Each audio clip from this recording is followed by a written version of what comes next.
Bab 1261. Kalau begitu apa yang harus kita lakukan? Apa kita akan terus dikurung seperti ini? Paula bertanya dengan cemas.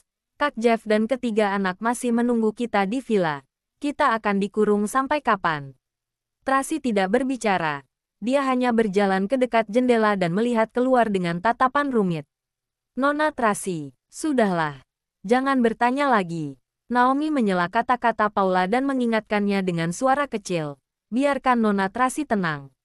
Paula tidak berani berbicara lagi. Mereka berdua berdiri di samping dan menemani Tracy dengan diam. Untungnya tabib Hansen sudah pulang lebih dulu. Tracy tiba-tiba berkata, "Kalau tidak, sekarang ikut aku terkurung di sini. Aku pun akan benar-benar merasa bersalah padanya." Nona Tracy, bagaimana jika kita menelepon Kak Jeff dan meminta mereka datang untuk menyelamatkan kita? Paula mencoba untuk bertanya, "Apa kamu sudah gila?" Naomi memarahinya. "Kak Jeff sedang melindungi anak-anak sekarang. Nanti tidak hanya kita yang tidak bisa keluar. Mereka juga akan ditangkap. Tidak peduli betapa hebatnya mereka, juga tidak akan bisa melawan orang banyak. Kak Jeff bisa mengumpulkan orang-orang." Paula menjadi cemas. Tuan masih memiliki banyak bawahan yang lain. "Tutup mulutmu." Tracy menyela kata-kata Paula. "Tidak boleh mengungkit hal ini lagi." "Baik." Paula tidak berani mengatakan apa-apa lagi. "Kamu tenang saja. Kita tidak akan tinggal lama di sini." Tracy duduk di sofa dan berkata dengan ringan, "Tidak perlu Jeff yang datang menyelamatkan kita. Kita pun bisa segera keluar." "Benarkah?" Paula merasa sangat penasaran. "Ya." Tracy mengambil gelas dan meminum airnya dengan tenang. "Beberapa hari ini, kalian bersabarlah. Sebisa mungkin jangan terjadi konflik dengan orang-orang dari keluarga Louis." "Baik." Naomi dan Paula menganggukkan kepala. Pada saat ini, terdengar suara ketukan pintu dari luar. Tamara membawa para pelayan wanita datang untuk mengantarkan sarapan. Juga membawa beberapa bunga segar dan menata kamar dengan sederhana. Tracy duduk di sofa, menatap Tamara tanpa ekspresi. Setelah mereka selesai mengaturnya, dia memerintahkan, "Tolong beritahu dua pengawalku yang lainnya. Minta mereka datang untuk sarapan."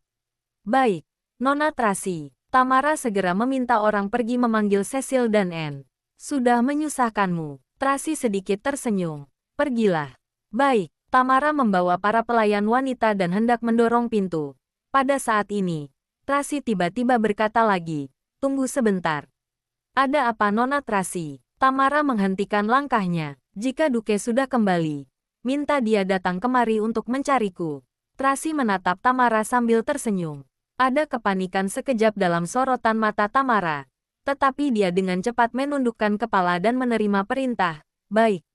Kemudian, dia pergi sambil menundukkan kepala. Tracy menatap punggungnya dengan bibir melengkung yang mengejek. Naomi dan Paula saling menatap. Mereka mengerti. "Kalian pergilah istirahat setelah makan." Ganti shift dengan Cecil dan Anne. Tracy minum kopi dengan tenang. Sekarang tidak ada banyak urusan. Bisa istirahat dengan baik. Istirahat yang cukup untuk menambah energi. "Mengerti." Naomi dan Paula menganggukkan kepala. Pada saat ini, Cecil dan Anne datang kemari. Mereka langsung berkata begitu masuk kamar, "Nona Tracy, ponsel kami semuanya sudah tidak ada sinyal." "Benarkah? Coba aku lihat punyaku." Naomi dan Paula buru-buru memeriksa ponsel mereka. Memang benar, semuanya sudah tidak ada sinyal. Ponsel Tracy juga tidak terkecuali. Pantas saja menyuruh kita berkumpul bersama dengan begitu tenang. Ternyata telah memutuskan sinyal kita. Paula sangat marah. Sekarang kita sudah tidak bisa berkomunikasi dengan orang-orang luar. "Tidak apa-apa. Jangan khawatir." Tracy memanggil semua orang. "Kemarilah. Sarapan bersama." Baik, meskipun Tracy adalah majikan mereka, tetapi para pengawal wanita ini tahu bahwa biasanya Tracy memang selalu bersikap ramah. Terkadang dia juga akan makan bersama dengan mereka semua. Jadi mereka juga tidak menolaknya lagi. Tamara dan beberapa pelayan lainnya menjaga di luar, mendengar gerakan di dalam kamar. Salah satu pelayan mengejeknya.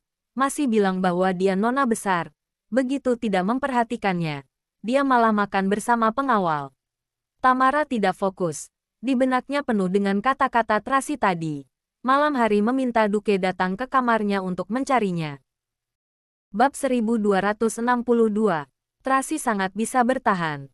Setelah sarapan, dia pun membaca buku di dalam kamar. Naomi dan Paula kembali ke kamar tamu untuk beristirahat. Cecil dan Anne menemani Tracy di kamar. Dalam sekejap mata, sudah malam hari. Naomi dan Paula sudah bangun tidur. Tamara datang lagi untuk mengantarkan makan malam, dan juga menyiapkan anggur merah dengan sangat cermat. Apa Duke belum kembali? Tracy memegang buku dan bertanya dengan santai. Belum Nona Tracy. Tamara menjawab dengan hormat. Hari ini ada banyak urusan. Tuan Muda Duke mungkin akan pulang lebih malam. Benarkah? Urusan apa? Tracy mengambil gelas anggur dan menggoyangnya dengan lembut. Sore hari harus mengadakan konferensi pers. Malam hari harus menemani tamu-tamu. Juga harus mengantar beberapa tamu penting ke bandara. Tamara menjelaskannya. Oh, Tracy menganggukkan kepala. Benar juga. Tiba-tiba menunda pernikahan. Memang ada banyak urusan yang harus ditangani. Ini adalah anggur merah yang dibawa dari Bordeaux. Anda boleh minum lebih banyak, agar malam hari bisa tidur dengan nyenyak. Tamara berkata dengan perhatian. Ya, terima kasih. Tracy tersenyum. Pergilah. Baik. Tamara pergi sambil menundukkan kepala. Jangan lupa, jika Duke sudah kembali, minta dia datang kemari. Tracy mengingatkannya lagi. Tamara menghentikan langkahnya. Pelayan di sampingnya menerima perintah dengan menundukkan kepala. Baik, Nona Tracy. Setelah mereka pergi, Tracy memberi isyarat dengan kedipan mata. Cecil dan Anne segera mengambil sampel makanan dan minuman untuk diperiksa. Sangat cepat, mereka sudah mendapatkan hasilnya. Terdapat semacam obat tidur di dalam anggur merahnya. Setelah meminumnya, akan membuat orang mengantuk. Tracy tiba-tiba teringat masalah yang terjadi di Taman Bordeaux saat itu. Malam itu, dia tidak minum air yang dibawakan oleh Tamara. Hanya minum anggur merah, tapi tidak minum banyak. Setelah kembali ke kamar di malam hari, dia tetap sangat lelah dan mengantuk. Sangat mengantuk sehingga saat Duke masih belum pergi, dia sudah tertidur di sofa. Kemudian dia merasa aneh. Sekarang dipikir-pikir, ternyata anggur merah malam itu mengandung obat. Kelihatannya, ini sudah bukan pertama kalinya Tamara bertindak. Tracy memberi isyarat tangan kepada Cecil dan Anne untuk menyimpan buktinya. Kemudian mulai makan. Malam hari pukul 10 lewat, barulah Duke pulang sendiri. Tamara segera menyambutnya. Kakak sudah kembali. Ya, Duke sedikit mabuk. Ayah dan ibu masih menjamu tamu VIP. Aku pulang lebih dulu. Mana Tracy? Kakak sudah lelah. Aku akan memapahmu kembali ke kamar untuk beristirahat. Ketika Tamara hendak memapah Duke ke kamar, pelayan wanita di sampingnya teringat pada pesan Tracy. Jadi dia berkata, Tuan Muda Duke, Nona Tracy bilang. Diam kamu. Tamara segera menyela kata-kata pelayan wanita itu dan memelototinya dengan kejam. Kakak sudah mabuk. Seharusnya kembali ke kamar untuk beristirahat. Jangan mengganggunya. Pelayan wanita itu tidak berani berbicara lagi. Aku harus pergi melihat Tracy. Duke berjalan ke lantai atas dalam keadaan mabuk. Tetapi dia ditarik oleh Tamara. Tamara juga membujuknya. Kakak sedang mabuk. Aku akan memapahmu kembali ke kamar untuk mencuci muka dulu. Pergi menemui Nona Tracy seperti sekarang ini. Sedikit tidak sopan. Oh benar, Duke juga takut tidak sopan di depan Tracy. Jadi dia tidak menolaknya lagi. Mereka berdua naik ke lantai atas. Ketika hendak kembali ke kamar, pada saat ini, Tracy berjalan keluar dari kamar dan memanggilnya, Duke. Duke segera menghentikan langkahnya, berbalik badan dan berjalan ke arah Tracy. Tracy. Kakak, Tamara hendak menariknya. Tetapi ia tidak kuat. Aku sedang bersiap-siap mau pergi mencarimu. Duke berjalan terhuyung-huyung ke kamar Tracy. Hari ini aku telah memberitahu ayah dan ibu. Mereka tidak akan mempersulitmu. Besok aku akan menemanimu di rumah. Ya, baik. Tracy melirik Tamara. Tamara menatap Duke dengan tatapan rumit. Ketika melihat sorot mata Tracy, dia segera mengalihkan pandangannya. Tracy, aku sangat merindukanmu. Di dalam kamar, terdengar suara lembut Duke. Minum sedikit air dulu. Tracy menuangkan segelas air untuk Duke. Aku tahu. Di hatimu ada aku. Duke memanfaatkan situasi ini untuk memeluk Tracy. Pada saat ini, Cecil dan Anne keluar dari kamar, membuka pintu kamar. Kebetulan Tamara melihat adegan ini. Bab 1263. Cecil segera menutup pintu kamar dan kembali ke kamar tamu bersama Anne. Tamara menatap pintu kamar dengan tercengang. Seluruh tubuhnya terasa sedikit aneh. Sorotan matanya kacau. Ekspresinya sangat panik dan tidak tenang. Kak Tamara, ada apa denganmu? Pelayan wanita yang ada di sampingnya bertanya dengan penasaran. Menyebalkan, Tamara mengepalkan tangannya dengan erat. Ada kebencian yang tidak bisa disembunyikan di dalam matanya. Tetapi dia menahan emosinya dengan sangat cepat dan memerintah pelayan. Tuan muda Duke terlalu banyak minum. Cepat siapkan teh untuk meredakan mabuknya. Baik, pelayan wanita itu segera pergi menyiapkannya. Hanya tersisa Tamara seorang di luar pintu. Dia melihat-lihat ke sekeliling. Kemudian menempel di pintu untuk mendengar gerakan di dalam kamar. Yang mereka bicarakan, dia tidak bisa mendengarnya dengan jelas. Namun, suara Duke sepertinya terengah-engah. Tamara hampir gila mendengarnya. Seperti seekor kucing liar yang gila. Sepasang tangannya menggaruk-garuk pintu. Hatinya sangat tersiksa. Duke, kamu minum terlalu banyak. Tracy menuangkan segelas air lagi untuk Duke. Minum air lebih banyak. Istirahat sebentar. Tidak mau minum lagi. Perutku kembung. Duke bersandar di sofa dengan lelah. Dia menceritakan masalah hari ini pada Tracy. Aku sungguh tidak menyangka. Ayah dan ibu akan mendadak membatalkan pernikahan. Juga memaksaku untuk menjelaskan masalah ini di konferensi pers. Hanya menghadapi wartawan-wartawan itu saja. Sudah membuatku cukup lelah. Malam hari juga harus menjamu tamu-tamu itu. Bersulang dengan mereka satu persatu dan menjelaskan bahwa El sedang sibuk dengan urusan bisnis akhir-akhir ini. Kamu juga sedang sakit. Jadi harus menunda pernikahan. Para tamu tidak banyak bertanya. Hanya berpesan padaku untuk menjagamu dengan baik dan berharap kamu lekas sembuh. Sebenarnya hati mereka tahu dengan jelas. Setiap orang sangat jelas. Tetapi mereka malah berakting. Rasanya sangat munafik. Duke mengucapkan kata-kata ini. Dia sangat lelah. Tracy menatapnya dengan tatapan rumit. Suasana hatinya benar-benar sangat rumit. Tidak peduli masa lalu atau sekarang. Duke selalu mempertahankan hati yang polos dan tidak pernah berubah. Sampai sekarang, dia masih dengan polos mengira bahwa orang yang tidur dengannya sebanyak 2 kali itu adalah Tracy. Tidak peduli bagaimana Tracy menolaknya dengan dingin. Dia masih terus berusaha untuk mempertahankan hubungan ini. Jika dia tahu yang sebenarnya, tidak tahu dia akan menjadi gila seperti apa. Tracy tidak berani memikirkannya. Tracy, kenapa kamu diam saja?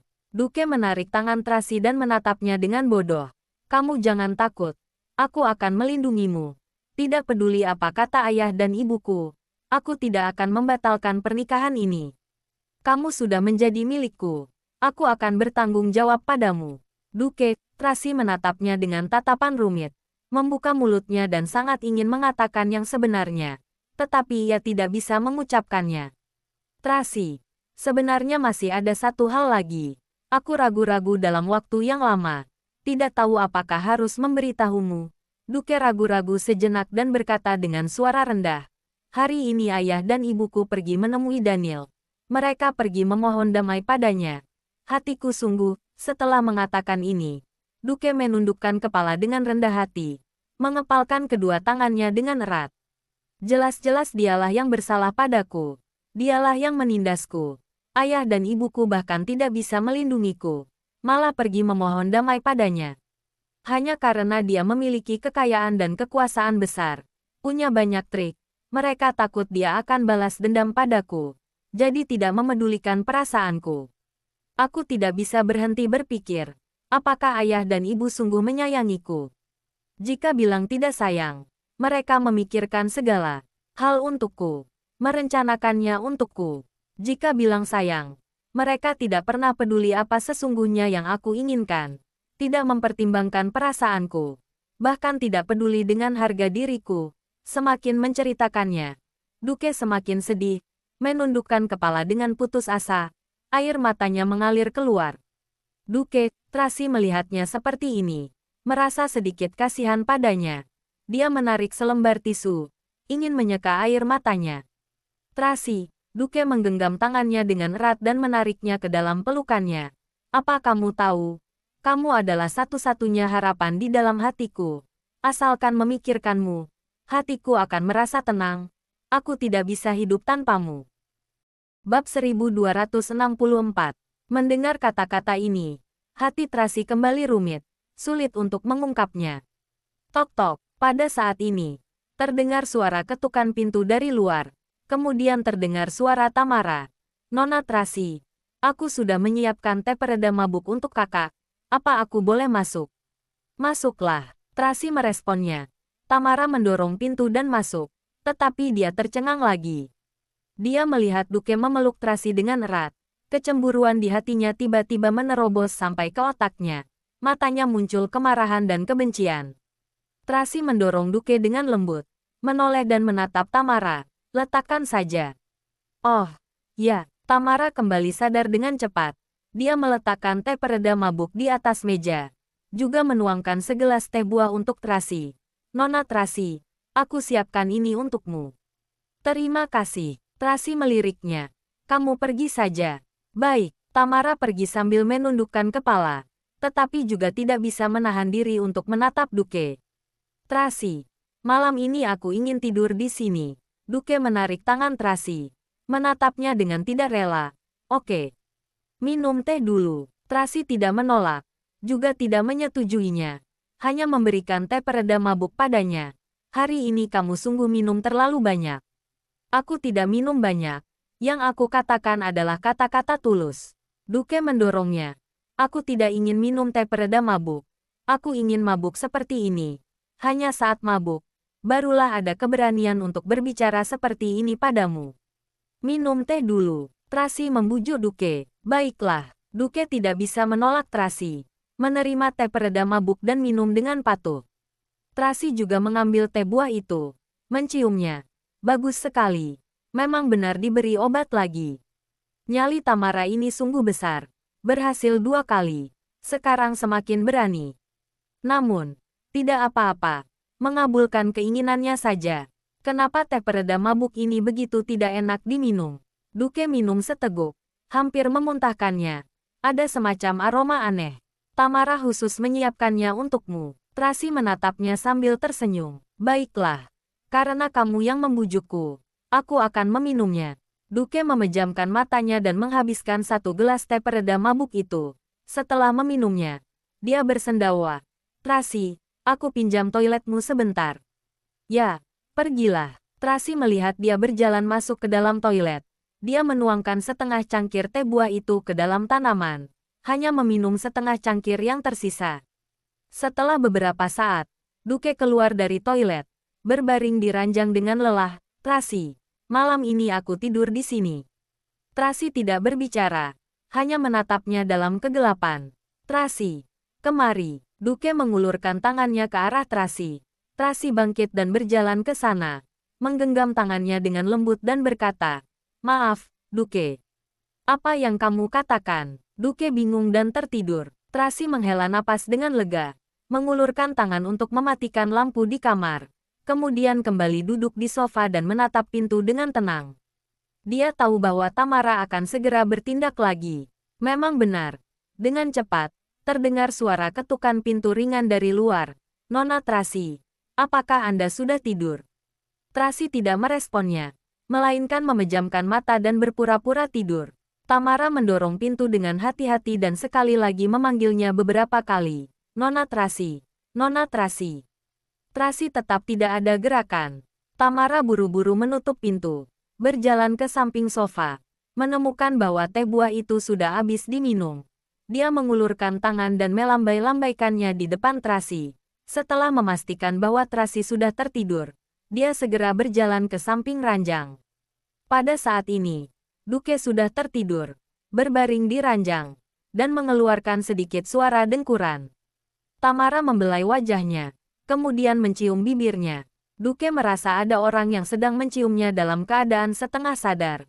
Masih mengira itu adalah Tracy. Dia segera berbalik badan dan menekannya, menciumnya dengan hangat. dan masih bergumam dengan penuh semangat. Tracy, aku tahu. Di hatimu ada aku. Kamu mencintaiku, Tracy. Bab 1265. Mereka berdua sangat bergairah dan melupakan diri sendiri. Sama sekali tidak menyadari bahwa Tracy yang berada di sofa menekan jam tangannya. Kemudian, Cecil dan Anne segera turun ke lantai bawah untuk mencari Tuan Besar dan Nyonya Besar Louis yang baru pulang. Pada saat ini, Vincent dan Maggie kebetulan sedang naik ke lantai atas. Mereka berdua berbicara sambil berjalan. Wajahnya tampak sedikit lelah. Cecil melangkah dengan cepat dan berkata dengan cemas, "Nyonya Besar Louis, Nona Tracy terus-menerus sakit perut hari ini. Apakah Nyonya Besar bisa meminta dokter datang untuk memeriksanya? Kenapa bisa tiba-tiba sakit perut?" Wajah Maggie penuh dengan ketidaksabaran. Biasanya tubuhnya sangat sehat. Lambung Nona Tracy memang tidak terlalu baik. Mungkin hari ini makan makanan Prancis yang dingin. Sedikit tidak terbiasa. Anne menjelaskannya dengan suara lembut. Tidak terbiasa dengan makanan Prancis. Maggie berkata dengan marah. Kami makan setiap hari. Bukankah baik-baik saja? Tapi, hari ini sudah begitu malam. Mau mencari dokter di mana? Besok baru dibicarakan saja. Maggie sama sekali tidak ingin menghiraukannya. Nyonya Besar, Anda, sifatmu yang buruk ini. Vincent menyalahkannya. Sudah kubilang jangan membuat masalah. Cepat pergi lihat dia. Cih. Maggie sangat kesal, tetapi melihat sorot mata Vincent, dia tetap berjalan ke arah kamar Tracy dengan tidak rela. Nyonya Besar Louis, dua orang pelayan wanita menunggu di luar. Melihat Maggie, mereka buru-buru memberi hormat. Maggie memberi isyarat dengan kedipan mata. Ketika pelayan wanita hendak mengetuk pintu, Cecil tiba-tiba berkata, "Tidak perlu ketuk pintu. Nona Tracy sudah tidak bisa menahan sakitnya dan sudah tertidur. Langsung masuk saja."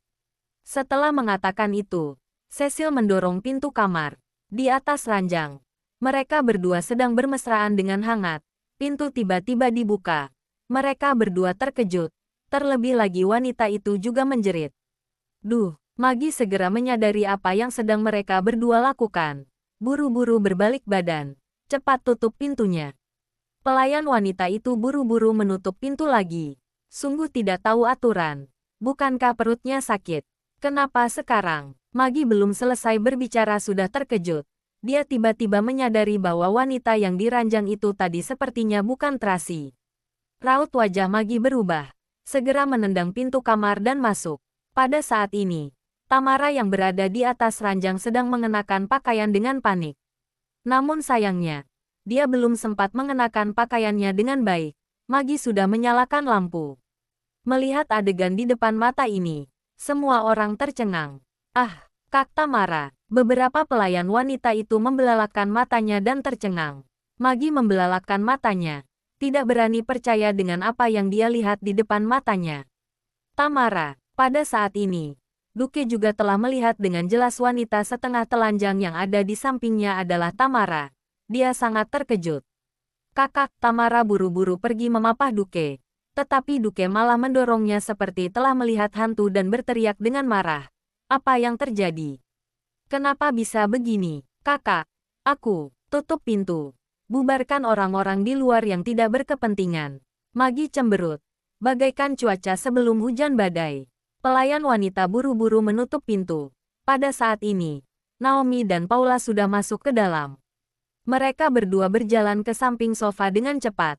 Menepuk-nepuk Tracy dengan lembut. Nona Tracy. Nona Tracy, bangunlah. Apa yang terjadi? Kenapa ada gerakan begitu besar pun tidak membangunkannya? Naomi bertanya dengan cemas. Apa telah diberi obat oleh orang? Paula mengambil sedikit air dan mencipratkannya ke wajah Tracy. Tracy perlahan-lahan bangun. Maggie melirik Tracy, lalu mengalihkan tatapannya pada Tamara. Kamu jelaskan padaku, apa sebenarnya yang terjadi? Aku, Tamara sangat panik. Tidak bisa mengatakan sepatah kata pun. Kepalaku sakit sekali. Tracy menyentuh dahinya dan duduk. Dia menemukan ada banyak orang di kamar dan bertanya dengan bingung. Apa yang terjadi? チャンネル登録